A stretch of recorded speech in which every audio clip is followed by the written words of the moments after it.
India gate पर जाते वक्त लिस्ट देख लीजिएगा। लिस्ट इंडिया गेट पर आपको मालूम है, इस देश की आजादी के लिए, इस देश के संविधान को बचाने के लिए, इस देश को हिंदुस्तान को अंग्रेजों से आजाद कराने के लिए 95,300 लोगों ने अपनी जान का जो नजराना पेश किया था, उनके नाम इंडिया गेट पर आज भी लिखे हुए हैं।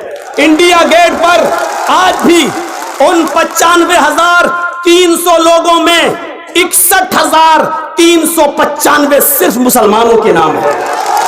61,395 सिर्फ मुसलमानों के नाम, 95,000 टोटल, उनमें मुसलमान कितने? 61,000।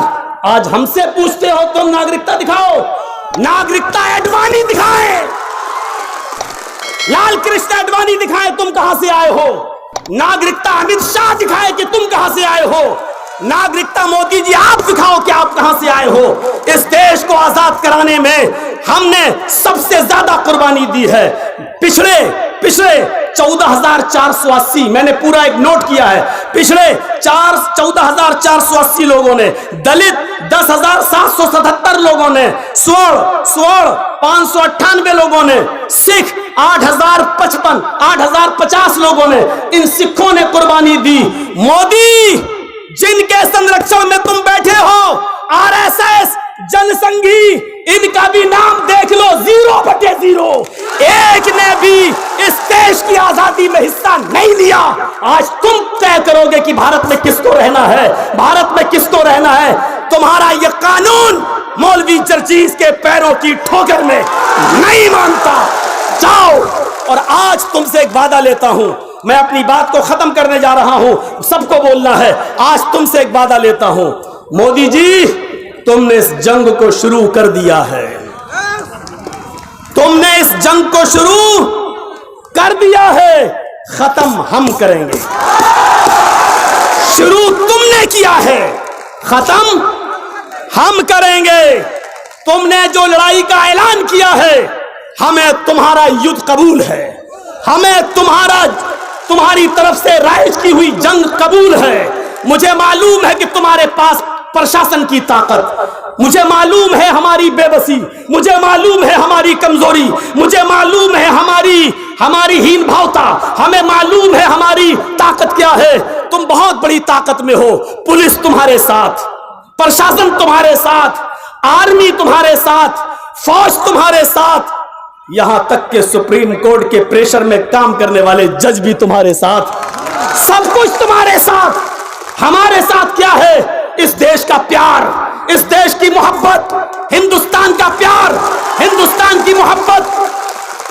हम बर्दाश्त कर गए 370 हड्डी, कुछ नहीं बोला। हम बर्दाश्त कर गए ट्रिपल तलाक, तुमने पास करा लिया, क्योंकि हम इस देश में अमन और शांति को बहाल रखना चाहते थे।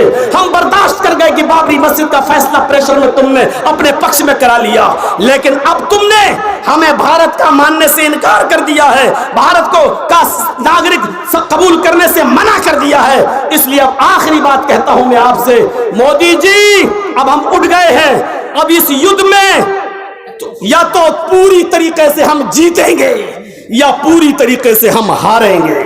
मोदी जी, अब ऐलान सुन लो।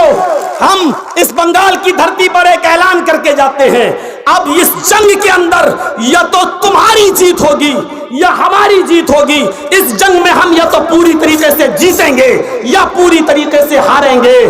जीते तो वतन मुबारक, हारे तो कफन मुबारक, हारे तो कफन मुबारक। जीते तो वतन मुबारक, हारे तो कफन मुबारक। किसी भी सूरत में भारत नहीं छोड़ेंगे, रहेंगे इसी में, इसी मिट्टी में, और यहीं पर दफन हो जाना गवारा कर लेंगे। हमारी बॉडी को भारत की मिट्टी मिल जाए यही काफी है। हम दिन भर में 5 मर्तबा नमाज पढ़कर इस देश की धरती को चूमते हैं 5 मर्तबा। हमें इस देश की धरती का गद्दार न कहा जाए।